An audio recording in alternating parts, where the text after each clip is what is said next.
Saludos, amigos y amigas de La Respuesta.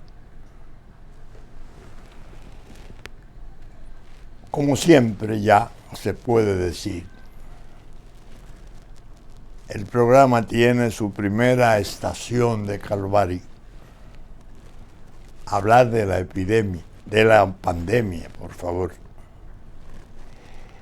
La pandemia que sigue incoercible, el virus COVID-19 en sus distintas variables y subvariables.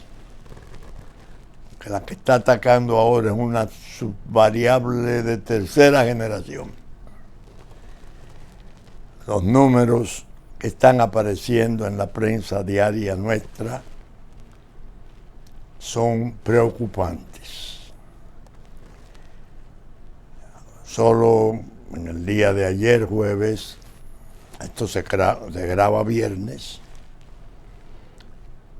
el ingreso era sobre 1,000 informaciones sobre gente ya bajo tratamiento, contagiada con el quebranto en curso. Y hacían unos cálculos de cómo se va escalando y cómo se van llenando las capacidades hospitalarias. Especialmente ya vi que habla de las unidades de cuidado intensivo, que son las que hacen más dramático el asunto cuando aumentan los pacientes que hay necesidad de darle asistencia, intubarlo.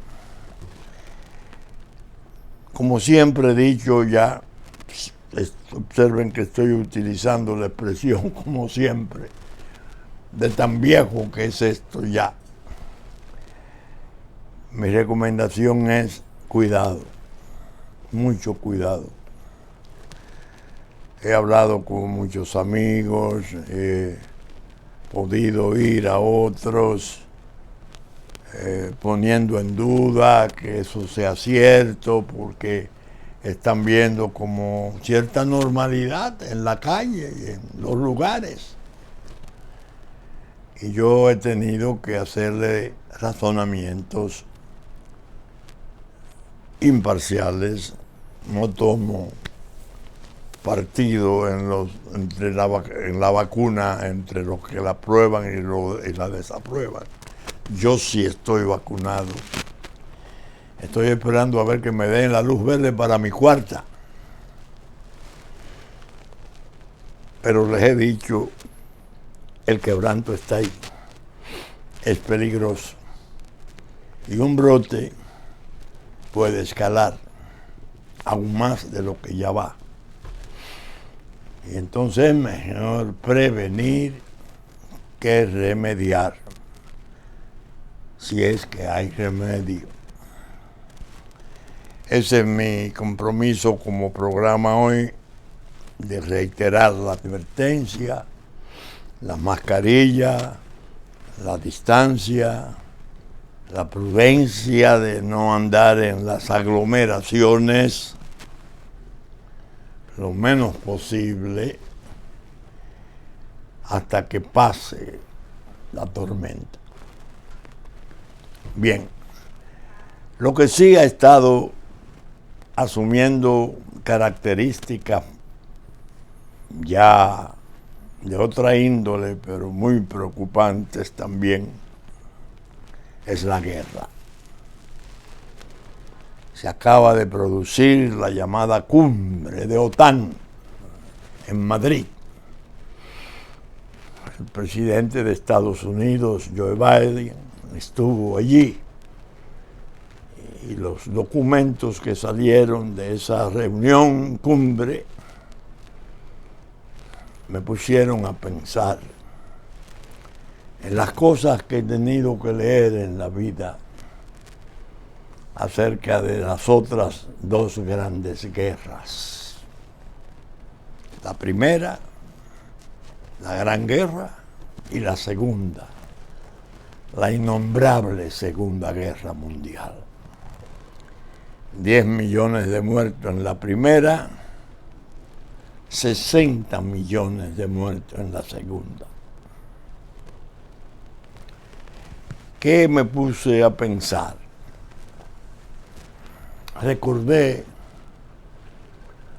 un librito, porque es un librito, casi un folleto, del biógrafo formidable alemán Emil Lübig, 30 días de julio, en el cual él relata, antes de la guerra primera, las cosas que se produjeron. Y hay otro material muy abundante sobre la cuestión de Sarajevo, el atentado contra el archiduque, que fue el detonante de la Primera Guerra. Y me dije, tan pronto pase un compromiso que tengo en estos días para disertar en conferencia, voy a tratar de conseguir tanto el librito de Emil Lübig como un material interesante de Sarajevo. El atentado en Serbia en que el archiduque Fernando fue muerto a tiros en Serbia. Y eso fue, como dije, el detonante. Una guerra que en principio se creyó, y también tengo por ahí perdido el libro de Gallo sobre esa guerra, que iba a ser como una especie de pasatiempo. Se hablaba de una guerra de 4 meses, 3 meses. Recuerdo leyendo a Gallo sobre la Primera Guerra, como él describía a las muchachas de París yendo a las estaciones ferroviarias a despedir los novios y los soldados. Una fiesta, porque estarían de vuelta en 3 o 4 meses. Ese era el ambiente que se tenía de esa Primera Guerra. En la segunda no ocurrió tanto así, porque ya estaba Hitler en Alemania y Hitler atacó. Y atacó con fuerza primero Polonia, ya antes había hecho algunas travesuras terribles, y después Francia. El hecho es que me quedo pensando en los preludios, en lo que pasa antes, para yo situarme espiritual y mentalmente en este tiempo, que está la guerra de Ucrania, sin contar, porque las hemos olvidado, Siria y Yemen, que son hogueras de guerra civil, con ejércitos de todo tipo, pero peligrosísimas por las regiones. La OTAN va a reforzar su presencia militar en Europa. OTAN recibió una especie de shock eléctrico de no sé cuántos miles de kilowatts y lo despertaron. Estaba dormido y se entendía que ya iba a entrar en un letargo de agonía, pero de repente lo han resucitado. Ya se están viendo los efectos de la guerra de Ucrania. El primer signo, el que más me impresionó, fue la decisión alemana por proceder a su rearme. Alemania se va a rearmar. Ya dejó de ser dependiente, o quiere dejar de ser dependiente de la protección de una OTAN mantenida esencialmente por Estados Unidos. Van a aportar sus propios medios económicos y humanos. Cuando eso se anunció, que lo hizo su primer ministro, nosotros dijimos en la respuesta, ahorita va Japón a producir una reacción parecida, porque evidentemente las tensiones históricas y difíciles entre China y Japón, eso no hay manera de hacerlo desaparecer. Y el crecimiento impresionante de China como potencia militar va conduciendo a la necesidad de Japón rearmarse, efectivamente. Eliminaron de su constitución la cuestión, la vertiente nuclear, diríamos. Ya no es un tabú hablar de la posibilidad del rearme a niveles nucleares de Japón. Hablo de Alemania y de Japón. Ya para la humanidad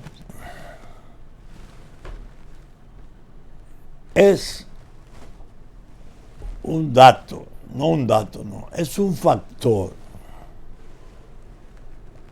de atención especial saber que esas dos naciones han decidido rearmarse. Porque la historia nos indica que hay una índole guerrera que no hay manera de borrar, ni de amainar, ni de desaparecerla. Es decir, quiérase o no, en el sentido más exacto de lo que es la escalada de una guerra, yo pienso que se puede decir el rearme de Alemania y lo que ya es evidente en Japón, que va hacia el rearme pleno y en el nivel máximo, es una forma de escalar la guerra. Esa de Ucrania, porque se han movido todos los resortes de la geopolítica mundial. China amenazando, advirtiendo a Estados Unidos sobre Taiwán. Estados Unidos devolviéndole las amenazas, al grado que el presidente Biden llegó a decir, si China toma Taiwán como una provincia más, Estados Unidos responderá militarmente. No hay que ser un pensador para darse cuenta de qué estamos hablando.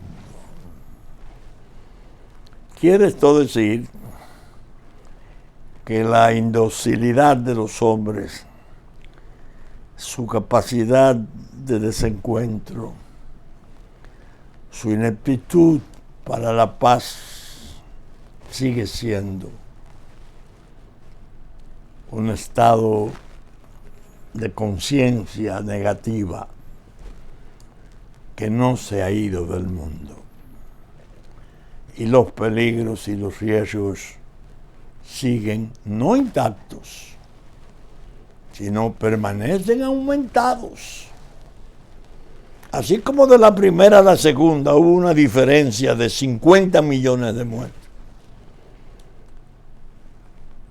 Nadie ponga en duda que por uno de esos errores trágicos que siempre ocurren ahora que hay tanta tecnología y tanto poder misilístico y tanto control del espacio, por alguna razón se produzca cualquier tipo de error, vamos a llamarlo así, error trágico de la historia. Se escala la guerra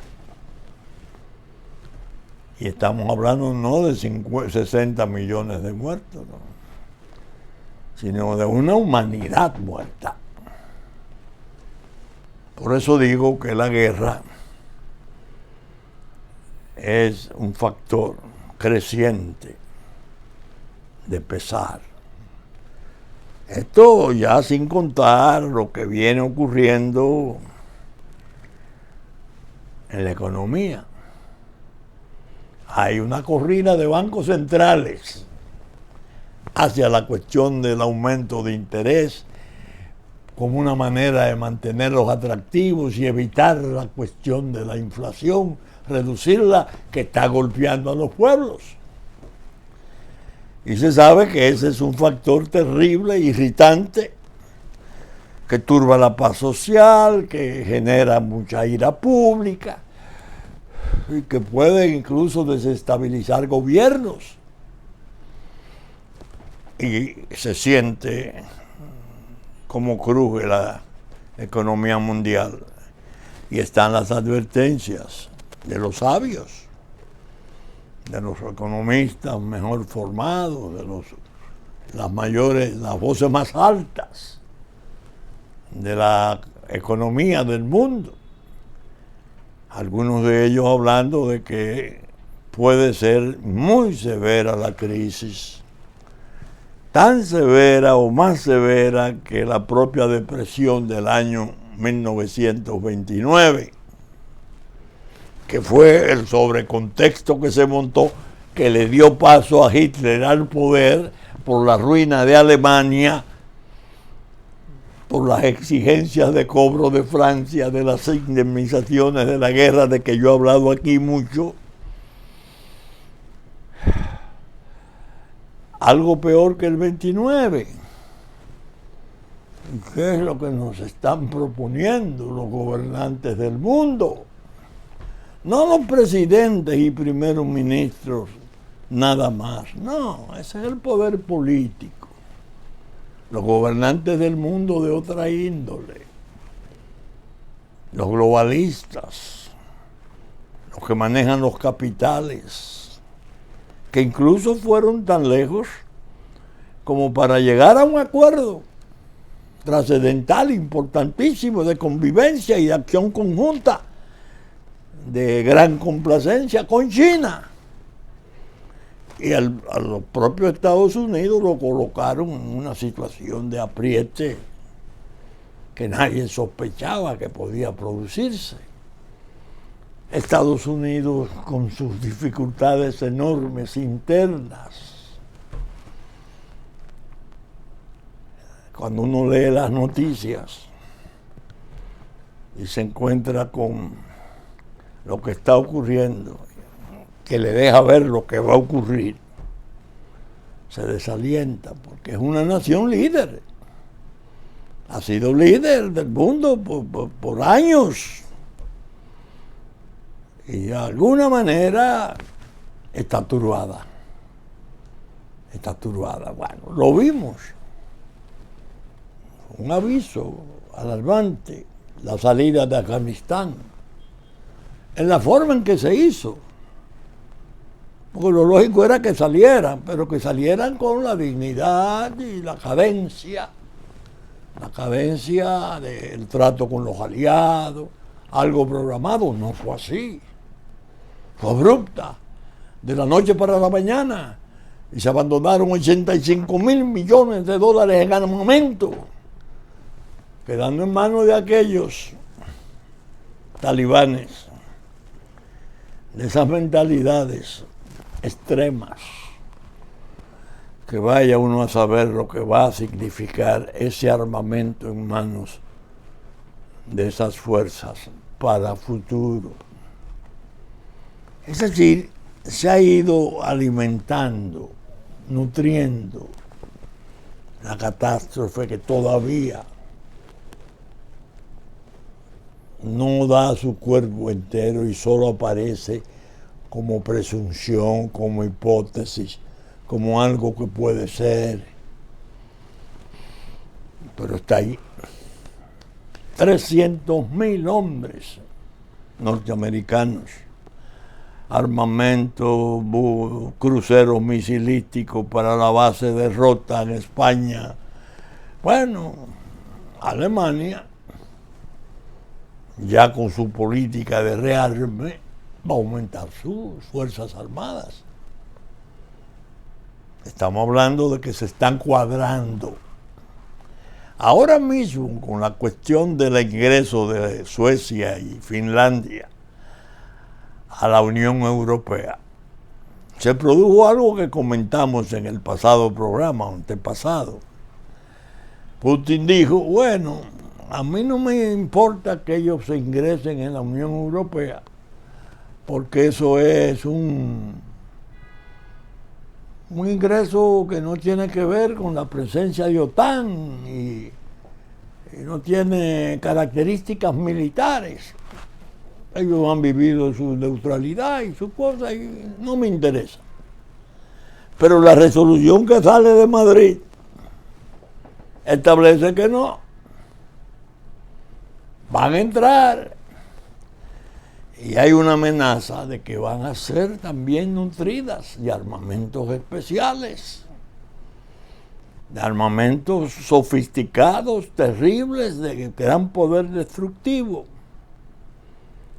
Entonces el otro responde, bueno, lo pueden hacer. Yo me encargaré de crearle los mismos, los que él llama riesgos simétricos. Es decir, en la misma proporción que ellos generen peligro para la población rusa, nosotros le vamos a montar en frontera peligro para las poblaciones de Finlandia y Suecia. Uno tiene que pellizcarse para pensar que no está dormido y es una pesadilla. Suecia, años de neutralidad.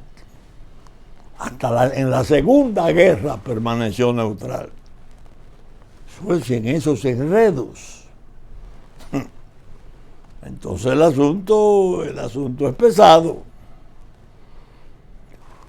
No es el típico conflicto de interés, la disputa territorial, que es un choque fronterizo, que se tomaron una provincia. No. Ahí hay cosas más pesadas que una visión estratégica tiene la obligación de columbrar como ruina del mundo, porque de todo eso que se está hablando ahí no conduce más que a una posibilidad de ruina. El camino único es la paz. Hacer la paz honorable. Ucrania. Putin tomó el Donbass, Donetsk y Lugansk, y tomó Crimea. Pero Rusia es una superpotencia. No va a ceder. Dejemos que él se quede. Tiene una presencia de población rusoparlante inmensa. Ahora vamos a negociar Odessa para que no te vaya a tomar Odessa y te cierre la entrada, la salida al Mar Negro. Pero hay gente dando máquina para que las cosas no se entiendan. Ahí leí, los rusos abandonaron la llamada Isla de la Serpiente, que dicen que es vital para el control de la entrada del Mar Negro, como si la entrada fuera en los tiempos de la navegación a vela. Los piratas, por ahí no puede pasar, por el Rif. No, hombre, por Dios, con todo ese armamento que hay y cosas, ¿qué compone la Isla de la Serpiente? Pero Ucrania logró que los rusos abandonaran. Ucrania desalojó a los rusos. Por Dios, ese pobre pueblo, que hay que llamarle así, está sacrificando sus ciudades, parte importante de su población. en medio de este desastre. No hagan falsas formulaciones de victoria. No la puede haber porque esa superpotencia no está siendo vencida y no se dejaría vencer en ningún caso. Como ninguna de las otras dos si emprendieran cosas parecidas. Pero no, el globalismo. La gente que tiene interés, no en la Rusia histórica de Putin, de la cultura cosaca y de los tiempos de la guerra en Ucrania, incluso, sino en la de Yeltsin, cuando llegó el fin de la historia y se vio aquel botín inmenso de 17 millones de kilómetros cuadrados. No sé cuántos mares la rodean, no sé cuántos señaladores de latitudes, las horas diferentes que hay de un extremo a otro, creo que son de hasta 6 horas. Pero ahí hay de todo, incluyendo el agua. El lago más profundo de agua dulce lo tienen en Siberia, del mundo. Profundísimo, una cosa y oro, y litio, todo lo que es riqueza. Estuvo en las manos del globalismo. Le cogieron todo el petróleo de Bakú con los bandidos ex-soviéticos que se hicieron varones. Los varones establecieron 7.300 bandas, eran las contabilizadas, de mafia. Bueno, vamos a liquidar esto, se acabó Rusia. Las cosas de la historia. Le apareció este, que ahora, por cierto, se dio una nota cómica. La gente del G7 comenzó a hacer burla de Putin porque apareció montado en un caballo sin camisa, el torso desnudo, muy atlético. Entonces comenzaron en el G7, entre ellos hay algunos viejos, ¿no?, a hablar si ellos se podrían poner como Putin en un caballo, bueno, riéndose de Putin. El otro le responde con la frialdad de un agente KGB, un tipo. Bueno, sería repugnante ver a los representantes del G7 montados desnudos en un caballo. Esas cosas que parecen triviales, que pueden ser hasta motivo de chiste, de pasatiempo, no son tales. Indica que es lo que hay. La Rusia que aspira a ese señor en la histórica, la de los zares, es una nación que se lo dijo Brzezinski a los norteamericanos y a los globalistas especialmente. Respeten a Rusia. Rusia siempre ha sido una nación importante en los problemas mundiales. Respeten a Rusia. Era un tiempo incluso en que se hablaba del ingreso de Rusia a la OTAN. Bueno, yo leí de aquí del libro de la guerra de Ucrania, la conversación de Putin con el presidente Clinton, que ya salía del poder en el 2000 y fue a Moscú, y le preguntó a Clinton, bueno, ¿y cómo usted ve el ingreso de Rusia a OTAN? Dice, la respuesta que me dio fue muy contenida.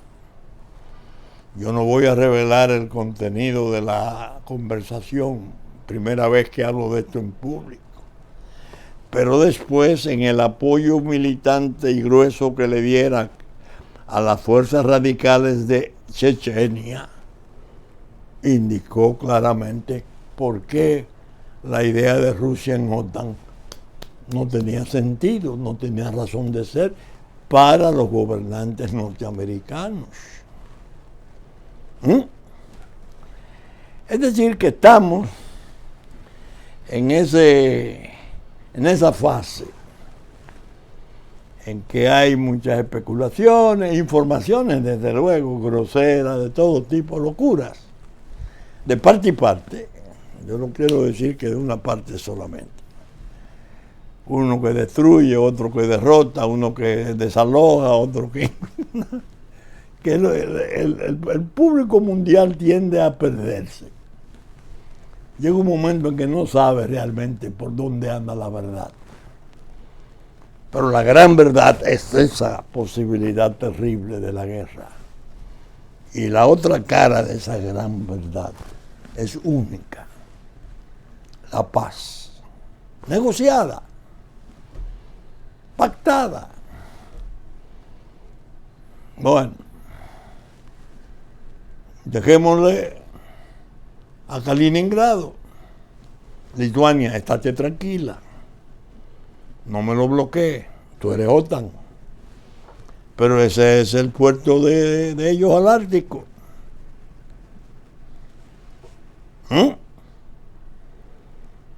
Si tú lo bloqueas, va a haber un conflicto con esa gente que está en condiciones de hacerte daño y cercarte. Entonces nos va a obligar a ir a la guerra. Vamos a negociar Finlandia, Suecia en Unión Europea, Kaliningrado, territorio ruso fuera de su territorio central, hacia el mar Báltico, que dije Ártico, el mar Báltico, y conservemos a Odessa. La salida, todos los granos de Ucrania, que son los granos del mundo, pueden salir por Odessa.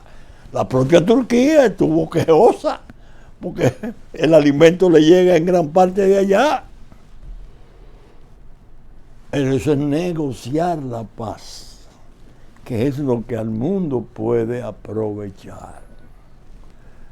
Otra cosa es aventura, es riesgo, es dolor, es muerte. Y el hombre sobre la tierra no merece ese destino.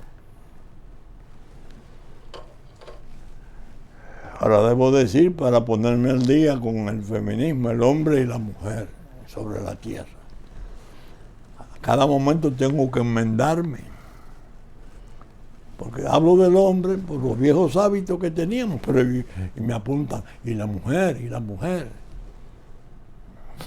Y yo pienso en mi madre, en mi santa madre, ya muerta hace tantos años, que era el centro de veneración y de autoridad moral de la familia, como lo fue. Y lo sigue siendo en gran modo doña Sojera en la familia nuestra. Yo no irrespeto mujer, imposible. Yo me formé bajo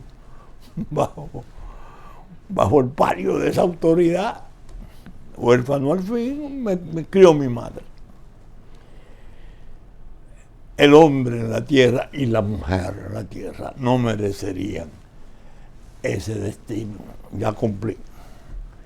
Bien. El miércoles que viene va a salir una pregunta que ya elaboré en parte, que consideré necesaria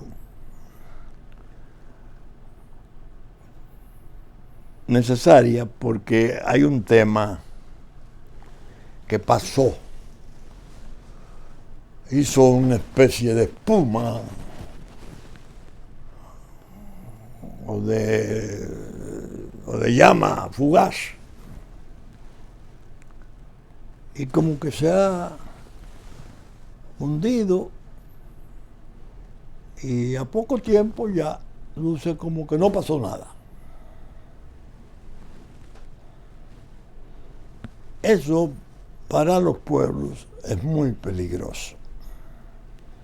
No es que uno sea pendenciero, un peleador callejero que no cesa, que persiste, que ataca y mantiene los ataques por décadas. No. Es la naturaleza del tema lo que obliga a un tratamiento permanente de la situación. Nosotros hemos sido, desde la Fuerza Nacional Progresista, lo que dijimos al fundarnos, en el propio discurso de su presidente, se dijo: somos una fuerza de testimonio y seríamos eventualmente una fuerza de relevo. Yo había advertido a toda la dirección del partido en la fundación, que era magnífica, muchos de ellos ya desaparecidos. Mientras existan esos dos lideratos en el hemisferio que me puede concernir, de Balaguer y Bosch, porque estaba el liderato del doctor Peña Gómez, pero no era mi hemisferio.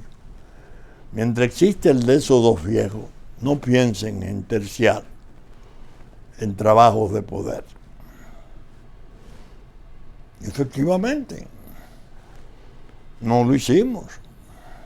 Fuimos testimonio y armadores de soluciones como el Frente Patriótico para poder impulsar una respuesta al poder extranjero después del desastre de las elecciones del 94,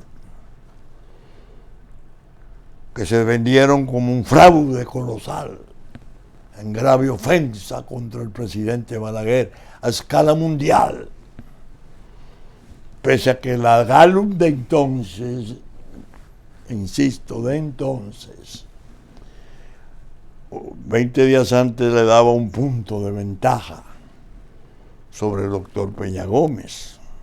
Pero fue un fraude colosal. Y la crisis, y el embajador de Canadá, Graham, era el delegado del poder extranjero, y forzaron a aquel hombre anciano, ciego, a negociar una fórmula. Y propuso 2 años uno, 2 años el otro. No se aceptó. O se aceptó y después se abandonó esa propuesta y le recortaron 2 años. Todo ese desastre, estoy hablando para los jóvenes. La respuesta, lo comentaba siempre. Y hacíamos uso de esa noción de fuerza de testimonio de la Fuerza Nacional Progresista. Cuando propuse yo en mi discurso fundamental La Nación y los Partidos, el 15 de agosto del 95, ese Frente Patriótico, y propuse en forma nominativa, abierta y razonada a Leonel Fernández como el candidato ideal para aquella coyuntura, dijimos: hemos sido una fuerza de testimonio. Dijimos además que eventualmente seríamos una fuerza de relevo. No nos corresponde. Los 2 viejos vivos. Yo tenía la convicción de que los 2 viejos, después de la experiencia del 94 y la intromisión extranjera en los asuntos internos y el manejo ultrajante que hicieron de la Constitución, cómo impusieron en crisis lo que ellos quisieron, los 2 viejos iban a reaccionar. Y logré, lo digo con toda autoridad. Hablé con uno, hablé con otro después del discurso, porque me llamaron ambos. Ya yo con don Juan tenía una relación especial además. Ya yo había sido candidato a senador por el Partido de Liberación Dominicana en el 1994. Que lo oigan los jóvenes.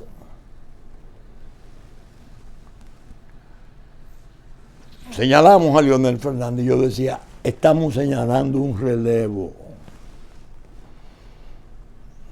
Me parecía que era por su forma de ser, su cultura, su extracción, su humildad, el candidato ideal para poder competir con aquel otro líder importantísimo que era el doctor José Francisco Peña Gómez en las elecciones del 96.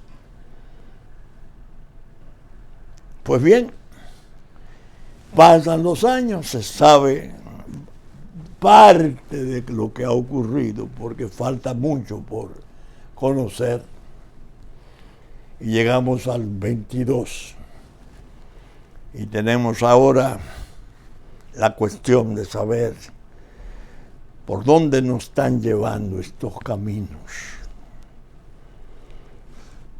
Entonces, en medio de eso, hemos defendido la soberanía, la identidad y la nacionalidad con una ferocidad y una persistencia tan fuerte que ha pasado a ser propiamente nuestro discurso fundamental. Hemos dicho, no, a nosotros la cuestión electoral nos resulta hoy, en estos momentos, secundaria. No queremos ver ni siquiera los partidos que están en esas disputas, ni creemos en muchos de los que están ahí anunciando que su organización llegará, que no llegará, que se queda, que no se queda, que vuelven, una locura, vuelven los fugitivos. No. El problema es nacional. El problema es la independencia nacional. El problema es la conjura de la geopolítica ya internacionalizada, alojada en la cueva de trampas que es Naciones Unidas. Que ellos tienen su proyecto del Estado binacional. Haití está en manos de bandas criminales agresivísimas, con armamento de última generación. Esa es su obra. Y lo dejaron así para empujar la población desesperada hacia nosotros. Están esperando las reacciones nuestras, que tendrán que ser necesariamente ásperas, quizás en algún episodio hasta de guerra, porque vienen los otros. Y entonces están pensando en la intervención. Bueno, en medio de eso, una asociación prestigiosa, con un historial enorme de importancia en la política y en la vida pública nacional, la Asociación de Empresarios y Comercio y de Industria de Santiago, el ASIS, de repente hace un acuerdo con un cónsul. Y en ese acuerdo comienzan a retorcer las cosas, que es un acuerdo primero entre empresarios de Haití, oiga esto, y empresarios de aquí, Haití que está en manos del narco hace 40 años, y que entonces hay que crear facilidades para regularizar la presencia haitiana, que ellos estiman en 500,000 de haitianos solo en el Cibao, y que el cónsul daría los documentos aquí para regularizar y ayudar a ese proceso. Bueno, se olvidaron en ese acuerdo totalmente de que estaban llevando a cabo una iniciativa atentatoria, gravemente atentatoria, contra la soberanía nacional. Sobre todo, hacían un caso omiso rotundo de la existencia del gobierno que administra el Estado, de la autoridad, no la mencionó nunca. Óigame, la Fuerza Nacional Progresista no se podía quedar tranquila. Intimamos, mediante un acto de redacción excelente, fundamentalmente de mi hijo Juárez, que fue el que tuvo a cargo la tarea, y dimos 5 días, como todo plazo, con el mayor respeto, diciéndole a la asociación, ¿cómo es posible?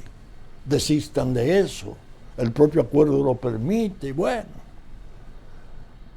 si no lo hacen nos veremos en la obligación de querellarnos, y hemos puesto ya en redes todos los artículos violados por ese acuerdo, incluyendo el Tratado del 38, el Protocolo de Washington, aquel que auspiciara Franklin Delano Roosevelt y Lázaro Cárdenas.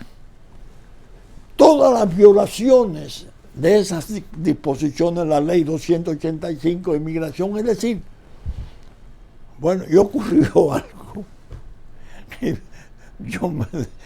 Yo me dije, la mano de Dios.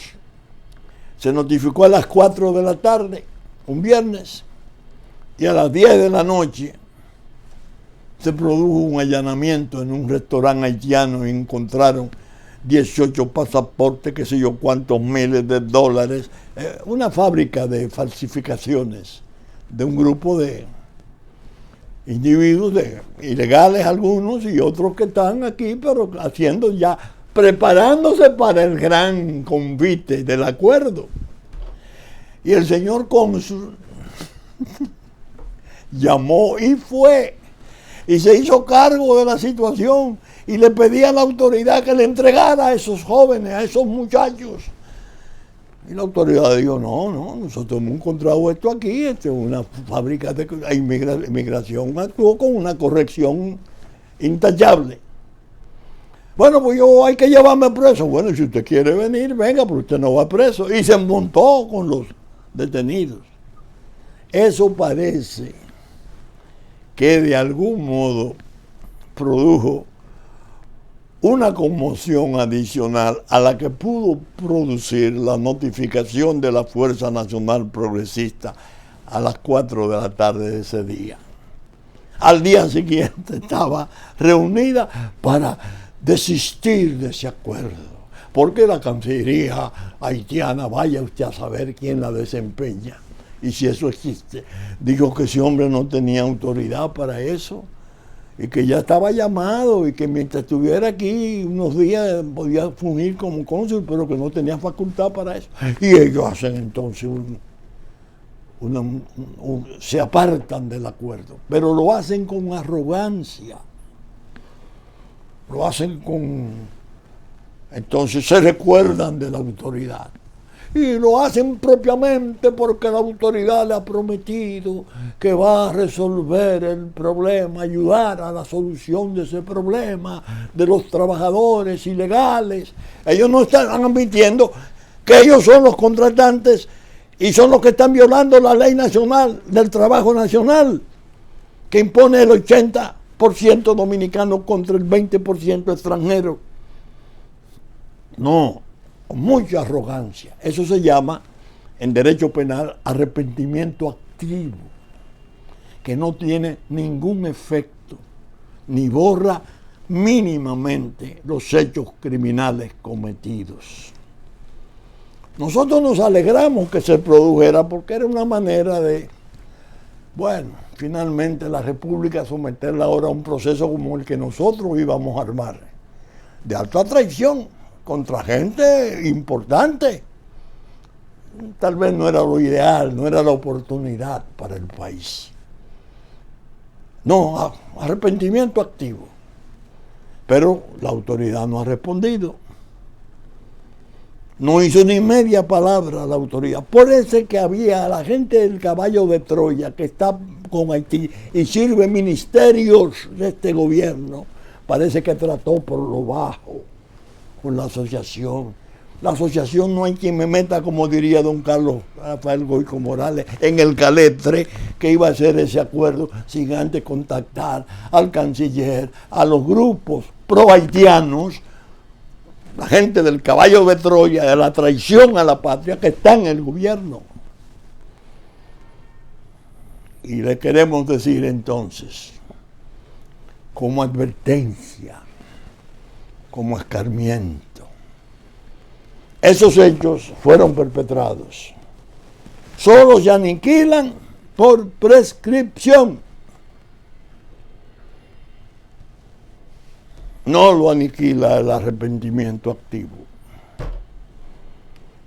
No constituyen un acto exoneratorio. Y es bueno que la lección la tengan los importantes empresarios de Santiago, que tengan la certeza de que la Fuerza Nacional Progresista, si se reanudan maniobras, va a actuar. Y a otras organizaciones de otras regiones que lo intentaren, vamos a actuar. Porque esas son las fronteras jurídicas de la nación, esa frontera es más sensitiva y importante que la propia frontera física. Si se está levantando un muro allá, la Fuerza Nacional Progresista es un muro en la defensa de las fronteras jurídicas de la nación. Y es bueno que lo sepan. Nosotros veremos los acontecimientos y nos alegramos que la sangre todavía no haya llegado al río. Saben ustedes que estamos saliendo por Super Canal, nuestra versión central, a las 11 de la mañana de domingo. Canal 3 del cable, 33 televisión abierta y YouTube. Teleimpacto, canales 22 y 52, 12 del mediodía de domingo, 9 de la noche de domingo, 7 de la mañana de lunes, 8 de la noche de lunes. En YouTube, a partir de las 12 del mediodía, ya estará este programa a su disposición. Con la gracia de Dios, esperamos estar con ustedes nuevamente en otra entrega el próximo fin de semana. Muchas gracias y hasta entonces.